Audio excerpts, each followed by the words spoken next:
하나님 아버지의 말씀 같이 읽고 말씀 나눕니다. 말씀은 마태복음 3장 1절부터 12절의 말씀입니다. 마태복음 3장 1절부터 12절까지의 말씀을 저와 여러분이 한 절씩 교독하도록 하겠습니다. 그때 세례 요한이 이르러 유대 광야에서 전파하여 말하되 회개하라 천국이 가까이 왔느니라 하였으니 그는 선지자 이사야를 통하여 말씀하신 자라 일렀으되 광야에 외치는 자의 소리가 있어 이르되 너희는 주의 길을 준비하라 그가 오실 길을 곧게 하라 하였느니라. 이 요한은 낙타털 옷을 입고 허리에 가죽띠를 띠고 음식은 메뚜기와 석청이었더라. 이때 예루살렘과 온 유대와 요단강 사방에서 다 그에게 나와 자기들의 죄를 자복하고 요단강에서 그에게 세례를 받더니 요한이 많은 바리새인들과 사두개인들이 세례 베푸는 대로 오는 것을 보고 이르되 독사의 자식들아 누가 너희를 가르쳐 임박한 진노를 피하라 하더냐. 그러므로 회개에 합당한 열매를 맺고 속으로 아브라함이 우리 조상이라고 생각하지 말라. 내가 너에게 이르노니 하나님이 능히 이 돌들로도 아브라함의 자손이 되게 하시리라. 이미 도끼가 나무 뿌리에 놓였으니 좋은 열매를 맺지 아니하는 나무마다 찍혀 불에 던져지리라. 나는 너희로 회개하게 하기 위하여 물로 세례를 베풀거니와 내 뒤에 오시는 이는 나보다 능력이 많으시니 나는 그의 신을 들기도 감당하지 못하겠노라. 그는 성령과 불로 너희에게 세례를 베풀 것이요 손에 기를 들고 자기의 다장마당을 정하게 하사 알곡은 모아 곳간에 들이고 쭉정이는 꺼지지 않는 불에 태우시리라. 아멘.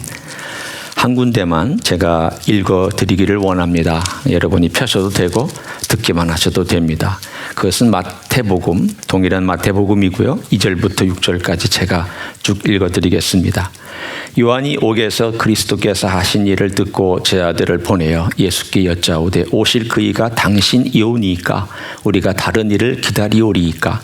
예수께서 대답하여 이르시되 너희가 가서 듣고 보는 것을 요한에게 알리되 맹인이 보며 못 걷는 사람이 걸으며 나병 환자가 깨끗함을 받으며 못 듣는 자가 들으며 죽은 자가 살아나며 가난한 자에게 복음이 전파된다 하라.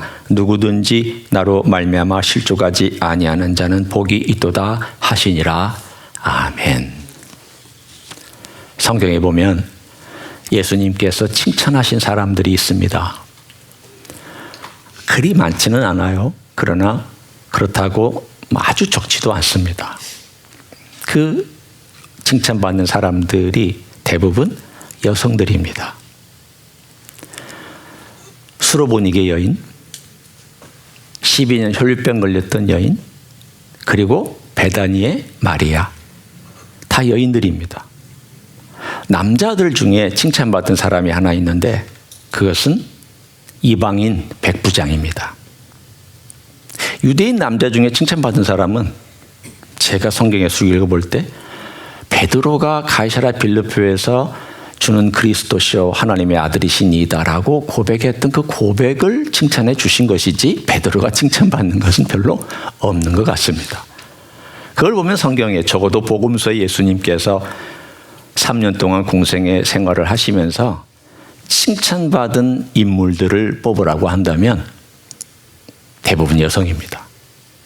그러나 유일하게 남성으로서 칭찬받은 사람이 있습니다. 그 사람은 바로 오늘 우리가 읽은 이 이야기의 주인공 세례 요한입니다. 세례 요한은 칭찬받은 사람입니다. 예수님께서 직접 칭찬하셨으니 이 칭찬은 진짜죠. 그렇잖아요. 사람의 칭찬한 게 아니니까. 사람의 칭찬은요, 겉모양만 보고 칭찬할 수도 있고 모르고 칭찬할 수도 있고 거짓으로 칭찬할 수도 있고 과장해서 칭찬할 수도 있습니다. 진짜 칭찬은 예수님에게서 나와야 진짜 칭찬이 될 것입니다. 근데 도대체 이 사람이 누구냐? 이 사람으로부터 우리가 이제 오늘 얘기를 하려고 하는데 이 사람은 예수님 오시기 750년 전에 예언되었던 사람입니다. 대단한 사람이에요. 예수님이야 물론 그 전부터 예언되었던 분이니까 그거야 말할 것도 없지만 이 요한이라는 사람이 750년 전에 이사야가 환상 중에 멀리서부터 한 사람이 오는 것을 희미하게 보았습니다. 그런데 그 얼굴은 잘 보이지가 않는 거예요. 그 이름도 몰라요. 그런데 그 사람이 외치는 소리가 들려서 이사야가 그 사람의 별명을 붙여줬습니다. 광야에서 외치는 자의 소리다 라고 별명을 붙여줬습니다. 그리고 나서 그 사람이 하는 소리를 이사야가 듣고 기록했습니다. 그 기록은 다른 것이 아니라 광야에서 외치는 자의 소리로 오실 길을 예비하러 오는 사람이다 라고 외치는 소리였습니다. 그로부터 약 한 300년, 400년이 흘러갔습니다. 사람들의 뇌리에 도대체 이게 누구냐? 누구를 지칭해서 말하는 것이냐? 광야에서 외친다는 것이 도대체 뭘 하는 것이냐라고 궁금해했다가 세월이 지나면서 사람들의 뇌리에서 좀 잊혀지기 시작했습니다. 그리고 나서 350년이 지나서 마지막 선지자 말라기가 이렇게 또 예언을 했습니다. 주께서 자신 앞에 사자를 보낼 것이라고 3장에 말씀하셨습니다. 그리고 4장에서는 그 사자가 엘리야를 보낼 것이다라고 말씀을 하셨습니다. 그래서 사람들은 메시아가 오기 전에 엘리야가 오는가 보다라고 그렇게 찰떡같이, 찰떡이 아니고 철석같이죠. 말이 철석같이 믿었습니다. 사람들이 점점 분위기가 어떤 분위기가 형성됐는가 하면 이제 예수님이 이 메시아가 오시면 엘리야가 먼저 올 것이다라는 기대감을 가지고 준비하고 있었습니다. 희한하게 예수님이 오시기 전 한 세대 전부터 메시아 대망의 분위기가 무르익고 있었습니다. 희한하죠? 이 분위기를 누가 일으켰는지 우리는 다 압니다. 하나님께서 일으키셨습니다.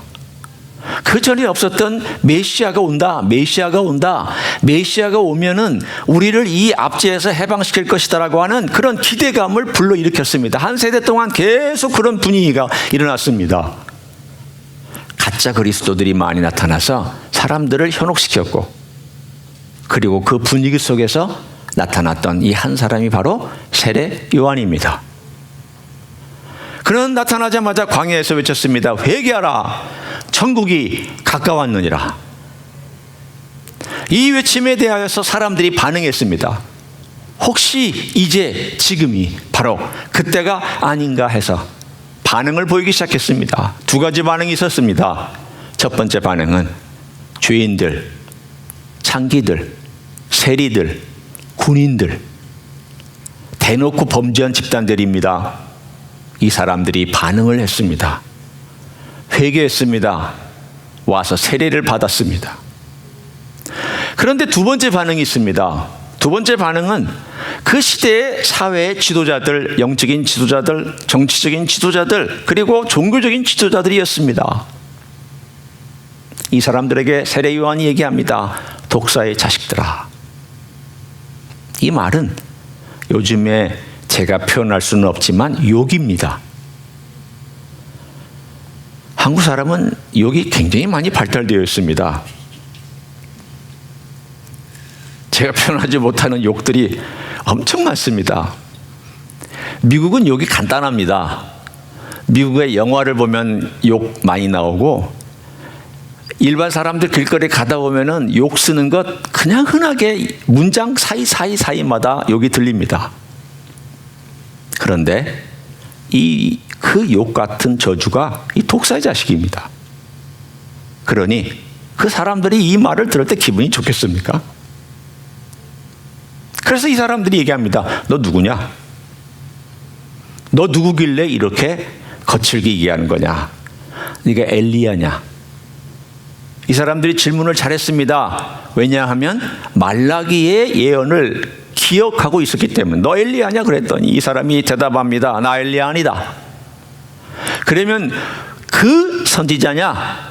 그 선지자는 메시아를 의미합니다. 모세가 예언했던 그 선지자냐 그랬더니 나 메시아 아니다. 그 선지자 아니다. 그럼 너는 누구냐 그랬더니 바로 이사야서를 인용하여 나는 광야에서 외치는 자의 소리다 라고 자기를 밝혔습니다. 그리고는 얘기했습니다. 오늘 우리가 쭉 읽은 이 두 본문을 제가 여러분에게 쭉 스토리처럼 설명합니다. 앞으로 내 뒤에 오시는 이가 있는데 이분은 내가 그분의 옛날 개혁성경대로 말하면 신들매도 감당하지 못한다. 신의 끈을 내가 묶을 만한 자격도 없는 그런 사람이다. 그분은 불과 성령으로, 물과 성령으로, 그리고 물과 불로 세례를 주는 분이다. 나는 단지 회개만을 외치는 물로 세례는 사람, 주는 사람에 불과하다라고 자기 자신을 겸손하게 낮췄습니다. 그리고 그는 흥하여야 되겠고 나는 쇠해야 되겠다라고 자기 자신이 어떤 사람인지를 밝혀 말씀하였습니다. 세례요한은 어떤 사람이었습니까? 세례요한은 자기 자신이 무엇 때문에 보냄받고 이 땅에 왔는지를 아는 사람이었습니다. 인생에 제일 행복한 사람 중에 하나가 누구냐면 왜 사는지를 아는 사람입니다. 무엇 때문에 사는지를 아는 사람입니다. 목적이 있는 대로 사는 사람이 행복한 사람입니다. 어디로 사는지, 뭘 걸어가는지, 뭐 때문에 왜 이런 일을 해야 되는지를 모르고 살면 참 힘들고 어렵습니다. 여러분이 왜 행복하냐면 사는 목적이 있기 때문이에요. 내가 예수 믿으면서 예수 믿는 사람으로서 사는 목적이 있기 때문에 적어도 나는 아직은 내 삶의 목적을 잘 모르겠습니다라고 얘기해도 예수 믿으면 내가 가는 목적지는 알잖아요. 목적은 몰라도 목적지는 알잖아요. 여러분의 목적지는 어디예요? 천국이죠. 적어도 목적지는 알잖아. 세상은 목적 고사하고 목적지도 모르는 사람들이 수두룩합니다. 그런데 목적지도 알고 인생의 목적도 아는 사람은 행복할 수 있습니다. 세례요한이 그 목적을 알 뿐만이 아니라 중요한 것은 자기의 한계도 알았습니다. 뭐라고 얘기했습니까? 나는 신랑의 친구다. 신랑의 친구가 하는 일이 무엇인지 아십니까? 신랑의 친구는 신랑이 올 때까지 연회장을 준비해주고 연회의 모든 것들을 다 세팅해 놓은 다음에 신랑이 오면 어떻게 해야 됩니까? 뒤로 조용히 사라져 주는 것이 신랑의 친구입니다. 신랑의 친구가 앞에서 설치면 안 됩니다. 그러면 신랑의 친구는 자기가 주인공 노릇을 하는 거죠. 그래서 나는 이게 너무 기쁘다. 한편으로는 자기가 역사의 무대의 주인공으로서의 자리를 포기하고 양보하고 사라지는데 자기는 이게 너무 기쁘다고 그랬습니다. 여러분 생각해 보십시오. 인기 있는 자리를 포기하고 떠나가는 게 즐거운 일입니까? 저는 연예인들이나 가수들을 보았을 때에 그렇게 말하는 사람을 별로 보지 못했습니다. 자기 인기 떨어지는 것 때문에 걱정합니다. 사람들이 자기를 찾지 않을까 봐 두려워합니다. 사람들이 자기의 노래를 혹은 자기의 연기를 더 이상 즐거워하지 않을까 봐 노심초사합니다. 왜 연기자들과 가수들이 마약에 손을 대고 술을 먹고 왜 중독이 되고 왜 그러한 것들에 민감하게 정신적인 스트레스를 받고 공황장애를 일으키고 우울증에 걸리고 어려운 상황 가운데서 빠져들고 있는가? 바로 그것입니다. 나 혼자 떨어져 외로우면 어떡하지? 아무도 날 찾지 않으면 어떡하지? 내가 가지고 있는 이 명예를, 내가 가지고 있는 이 인기를 사람들이 인정해 주지 않으면 어떡하지 하는 것 때문에 불안해해서 이상한 것에 손을 댑니다. 그런데 세례요한은 반대입니다. 나는 사라져야 한다. 나는 없어져야 한다. 나는 이제 신랑의 친구로서 내 할 일 다 했다. 그리고 그 자신을 표현하기를 신랑의 친구라고 표현했습니다. 만일 제가 그것을 다시 뭘로 비유하면 좋겠는가라고 생각해 본다면 그는 표지판의 역할을 다 했습니다. 여러분, 표지판이 하는 일은 무엇입니까? 방향을 알려주는 거죠. 이리 가시오, 혹은 저리 가시오, 혹은 여기에 스탑하시오, 천천히 가시오. 만약에 어떤 차가 저리로 가시오라고 하는데 그 표지판 앞에서 가만히 서 있으면 그 표지판이 즐거워하겠습니까? 즐거워하지 않겠습니까? 만약 표지판이 말할 수 있다면 이 가만히 표지판 앞에 서 있는 차 보고 뭐라고 얘기하겠습니까? 당신 지금 뭐 하고 있는 것이냐고, 왜 앞으로 안 가고 있는 것이냐고, 내가 지금 앞으로 가라고 가르치고 있는데 왜 안 가고 거기 서서 표지판만 바라보고 멍하니 있느냐고 그렇게 얘기하지 않겠습니까? 표지판의 역할은 가르치는 데 있습니다. 세례요한은 자신의 한계를 알았습니다. 나는, 내 한계는 가르치는 일이다. 메시아가 오신다. 메시아가 오신다. 메시아가 오신다. 그리고 나는 이 가르치는 일을 했으면 난 행복하다. 이게 세례요한이 가졌던 위대한 점입니다.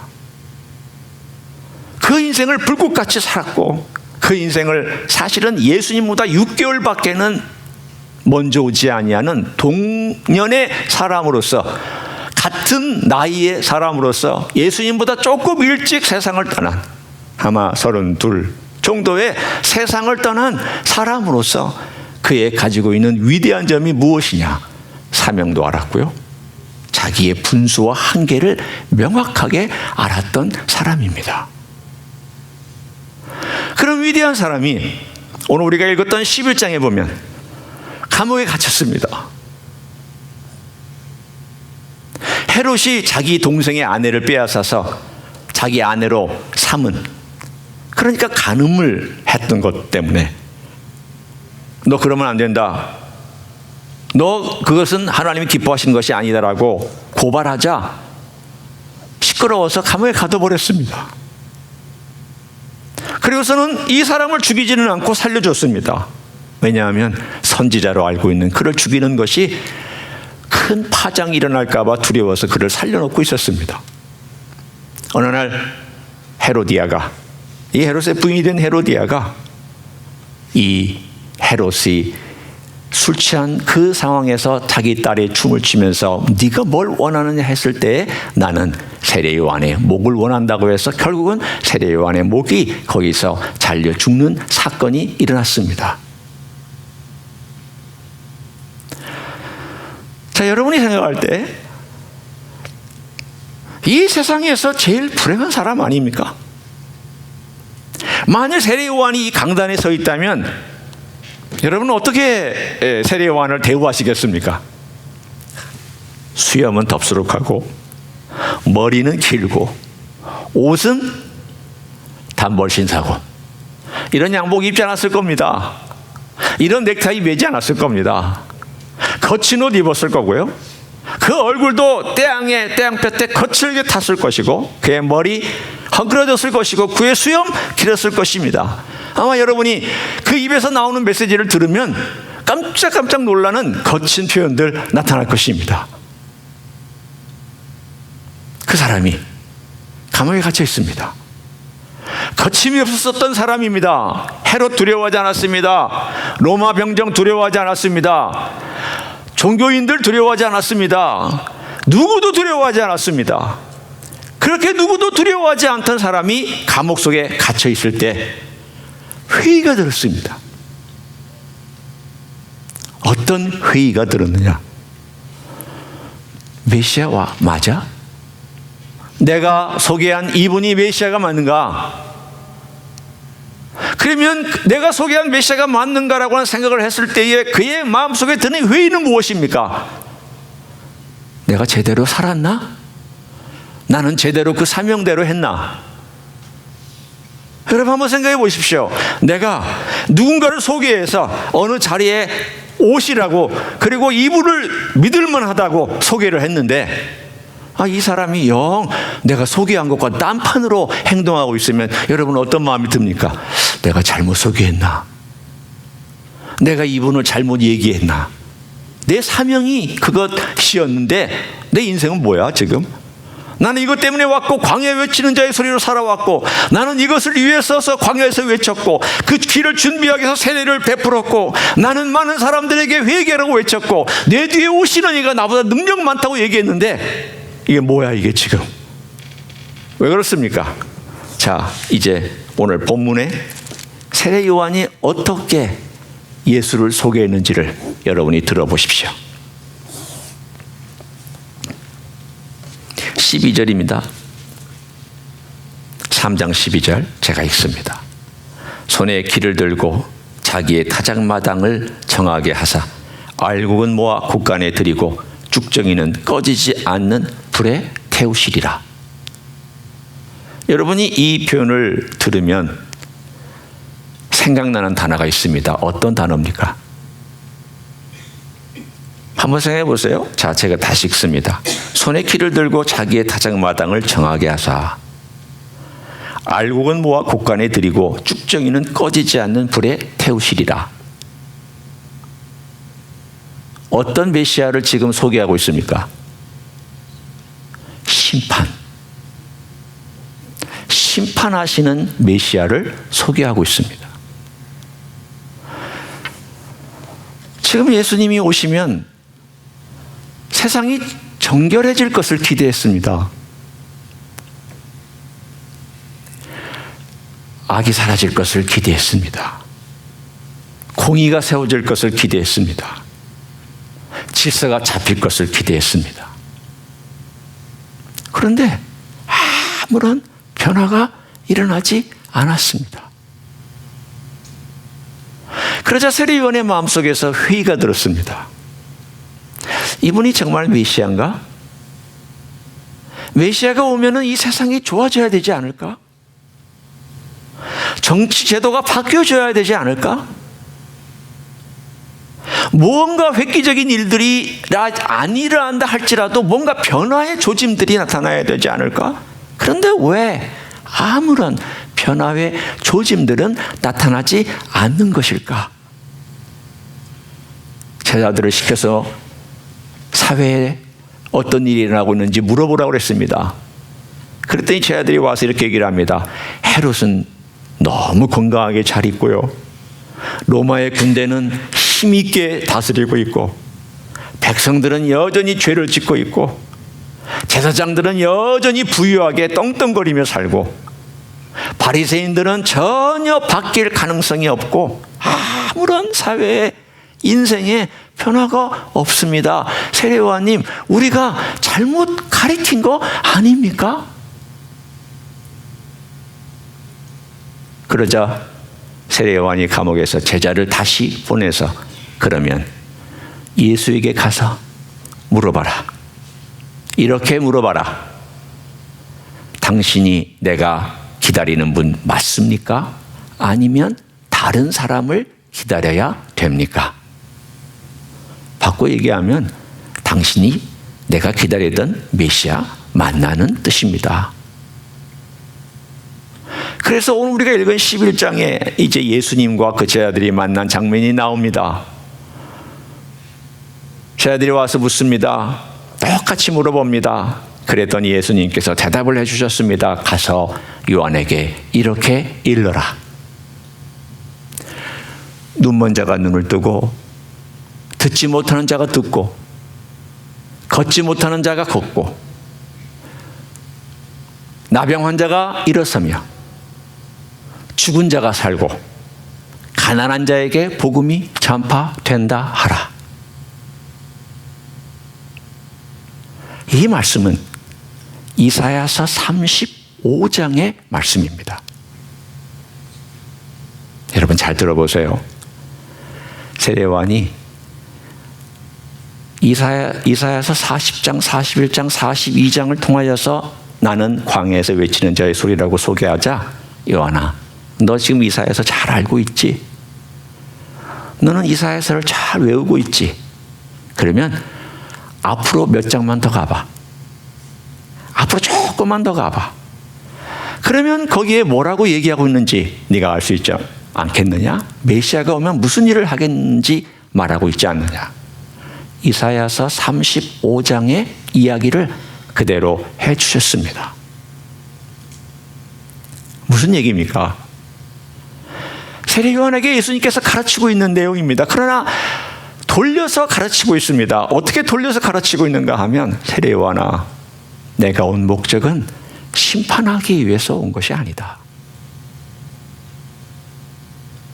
정죄하기 위해서 온 것도 아니다. 내가 알곡과 쭉정이를 가려내서 알곡은 곳간에 들이고 쭉정이는 영혼의 타는 불에 집어넣기 위해서 온 게 아니다. 나는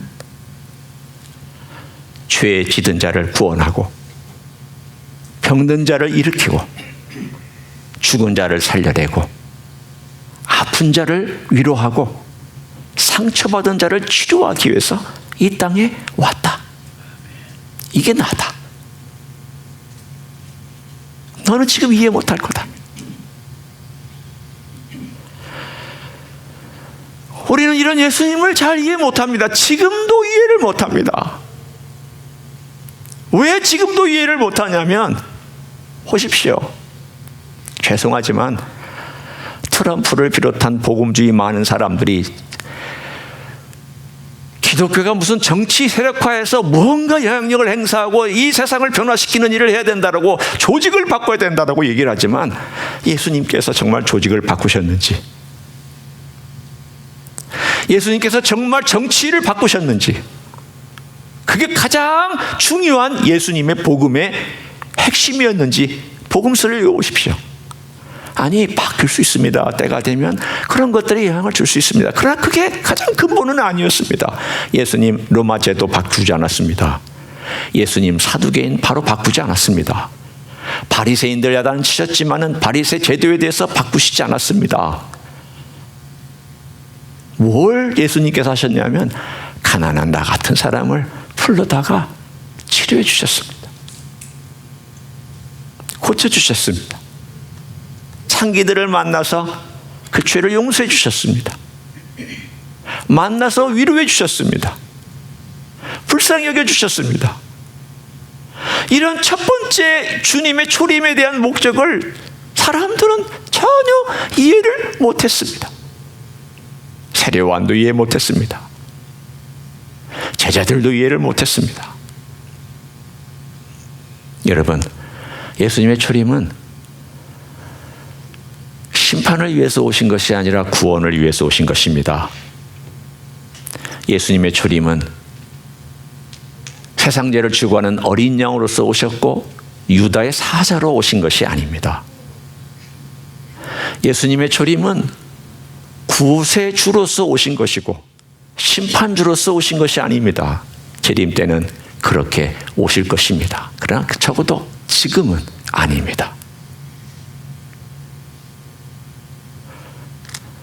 가장 위대한 한 남자, 여인이 낳은 자 중에 가장 위대하고 가장 멋있고 예수님께서 가장 훌륭하다고 칭찬한 세례 요한도 예수님을 몰랐습니다.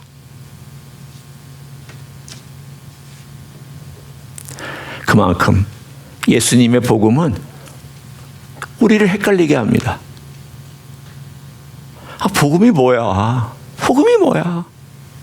왜 복음을 왜 이렇게 어떨 때는 알다가도 모를까? 아니, 이 복음을 좀 내가 이해하고 싶은데 어떨 때는 왜 이렇게 힘이 드는 걸까? 알 것 같은데 모르는 게 복음입니다. 그런데 예수님께서 이 이야기의 결론을 이렇게 맺어주셨습니다.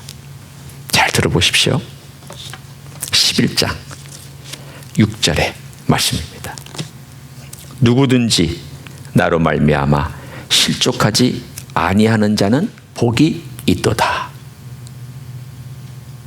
제가 이 말을 바꿔 얘기해 드리겠습니다.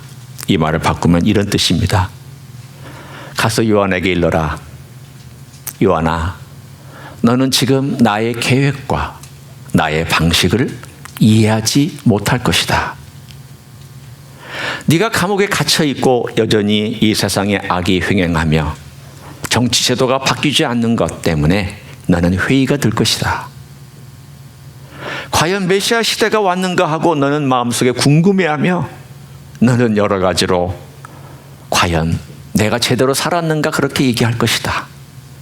세례요한아, 그러나 너는 나로 말미암아 실족하지 않고 내가 하는 일을 신뢰하고 내 곁에 머물기를 원한다.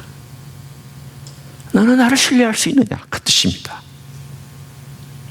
네가 이해를 못할 때 해도 신뢰할 수 있느냐? 그 메시지입니다. 우리의 삶에서 일어나고 있는 힘들고 어려운 사건들이 많을 때 어떨 때 이해가 안 됩니다. 주님을 위해서 그렇게 열심히 살려고 했는데 왜 주님 이런 어려운 일들이 생깁니까? 잘 이해가 안 됩니다. 같이 힘들고 어려운 일이 생길 때 그 일에 대한 원인이나 과정이나 결과를 우리가 다 파악하지 못합니다. 심지어는 시시비비를 가리는 일조차도 우리는 명확하지 않습니다. 모든 것들이 다 사실은 베일에 가려져 있습니다. 그때 우리는 속으로 이런 생각을 할 것입니다. 내가 예수를 믿고 예수님을 따라가는데 왜 이렇게 힘든 일들이 생길까? 왜 어려울까? 왜 답답할까? 세례요한처럼 감옥에 갇혀서 그 유대 광야에서 밤에는 하늘을 보며 그 멋있는 찬란한 별빛을 바라보던 사람이 빛도 들어오지 않는 감옥 속에 깊은 감옥 속에서 벽만 바라보고 있을 때 마음속에 우리가 가지고 있는 그런 회의감이 들지 않겠습니까? 왜 주님은 바로 역사하시지 않을까? 왜 주님은 바로 일들을 시원하게 해결해 주시지 않을까? 왜 주님은 내가 기도하는 대로 이렇게 응답을 빨리빨리 해주시는 것은 아닐까? 어떨 때는 벽만 바라보면서 답답하고 힘들 때가 있습니다. 그때 주님께서 세례 요한에게 하셨던 말씀과 똑같이 우리에게 말씀하실 것입니다. 너는 나를 신뢰하며 여전히 내 곁에서 머물 수 있느냐? 네가 나를 믿는다면 내가 너의 주인이고 내가 너의 모든 것을 주관하는 하나님이며 주라는 사실을 믿고 따라올 수 있느냐? 이게 어렵습니다. 참 어렵습니다. 그러나 이게 또한 우리의 기쁨이기도 합니다. 과거에는 이런 생각을 했습니다. 순종을 억지로 해야지. 순종하는 게 좋은 거니까. 그리고 억지로라도 우리 많은 목사님들이 그런 얘기들을 하셨어요. 구레네 시몬이 뭐 억지로 십자가를 졌던 것처럼 억지로 해서라도 순종하는 게 좋다. 저는 그래서 자라나면서 교회에서 어렸을 때부터 살았으니까 순종은 억지로라도 하는 게 좋은 줄 알고 순종하면 어떤 생각이 떠올랐냐면 억지로라도 하는 것. 이런 생각을 늘 하면서 자랐습니다. 그러니 제가 젊어서도 순종은 억지로라도 해야지. 마음에 그 기쁨이 없는데도 마음에 어떤 즐거움이 없는데도 억지로 하는 그런 순종이라는 그 개념이 저의 머릿속에 그 등식이 성립이 되었습니다. 나중에 그게 아니다라는 것을 알았습니다. 순종은 물론 억지로 하는 것도 있을 수는 있어요. 그러나 그게 다는 아니에요. 순종은 정말 좋은 거라는 것을 알았습니다. 그래서 성경에 있는 순종한 사람들의 이야기를 쭉 살펴보니까 좋아서 순종했더라고요. 좋아서. 기뻐서 순종했고 사랑해서 순종했습니다. 그 길이 얼마나 멋진 길인가를 알았기 때문에 순종했고 그 가치를 알았기 때문에 순종했어요. 하나님 나라의 비유를 주님께서 들어주셨습니다. 뭐라고 들어주셨는가 하면 어느 한 사람이 어느 장소를 가다가 엄청나게 큰 보화를 발견했다. 진주를 발견했다. 그랬더니 자기 전 재산을 팔아서 그 진주를 하나 샀다. 이 사람이 기뻐서 샀을까요? 억지로 샀을까요? 기뻐서 샀죠. 어떤 사람이 어느 곳에 땅을 가다가 보배를 발견했습니다. 그 보배를 발견하고 자기 전 재산을 들여서 그 지역을 샀습니다. 기뻐서 샀을까요? 아니면 억지로 샀을까요? 기뻐서 샀죠. 이게 얼마나 귀한 것인 줄 알았기 때문에. 순종은 하나님 나라의 가치를 안 사람이 그 하나님 나라의 주인이신 예수 그리스도의 가치를 알고 그 가치 때문에 그분을 기쁨으로 따라가는 것이었습니다. 나중에 베드로에게도 그런 일이 있었습니다. 억지로 순종하려고 할 때는 넘어졌잖아요. 나는 예수님을 부인하지 않겠다라고 그렇게 얘기했잖아요. 나중에 예수님의 사랑을 깨닫고 바요나 시몬아 네가 나를 사랑하느냐 라고 그렇게 찾아와서 베드로에게 물으시는 예수님의 그 사랑의 회복의 메시지를 듣고 그의 마음 가운데 순종의 길을 걸어갔던, 기쁨으로 순종의 길을 걸어갔던 요한복음 21장의 사건도 역시 순종이라는 것이 얼마나 좋은 것인 줄 우리들에게 말씀해 주고 있습니다. 오늘 저는 세 가지를 얘기했습니다. 첫째는 예수님 앞에 섰을 때에 우리가 세리 요한처럼 사는 순종의 삶 혹은 종의 삶은 무엇일까? 세 가지 키워드입니다. 첫 번째 키워드는 우리가 이 땅에 보내신 목적을 알고 사느냐. 두 번째 키워드는 내 분수를 알고 있느냐. 물러갈 때를 알고 내가 가르치고 있는 예수님을 가르치고 있는가? 내 인생에 예수님을 가르치고 있는가? 나를 가르치는 게 아니라 예수님을 가르치고 있는가? 세 번째는 순종. 이 모든 삶이 순종하기 어려울 때도 예수님께 순종하는가? 순종하기 힘들 때에도 예수님의 말씀에 순종하는가? 어느 때 믿음이 자라고 있는가를 가만히 살펴보았더니 우리의 믿음이 자라는 것은 성경 말씀을 읽을 때가 아니었습니다. 기도 많이 할 때가 아니었습니다. 어느 때 믿음이 자라는가 하면 순종하기 어려울 때 순종해본 그것을 통하여 우리의 믿음이 자랍니다.